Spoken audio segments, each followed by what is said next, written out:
রাজধানী আগরতলার ঐতিহ্যবাহী রাজন্য স্মৃতি বিজড়িত শিববাড়ি পুকুরের সংস্কার ও সৌন্দর্যায়ন প্রকল্পের উদ্বোধন করলেন মুখ্যমন্ত্রী ডক্টর মানিক সাহা।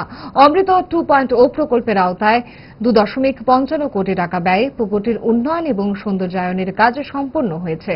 মুখ্যমন্ত্রী জানান, এই প্রকল্পের মাধ্যমে শিববাড়ি চত্বরে একটি নান্দনিক পরিবেশ গড়ে তোলা হয়েছে। তিনি আরও বলেন, রাজ্যে মোট 137.10 কোটি টাকা ব্যয়ে 24টি পুকুরের সংস্কার করা হয়েছে। সংস্কারকৃত জলাশয়গুলির সৌন্দর্য ও পরিচ্ছন্নতা বজায় রাখতে স্থানীয় বাসিন্দাদের সক্রিয় ভূমিকা নেওয়ারও আহ্বান জানান তিনি।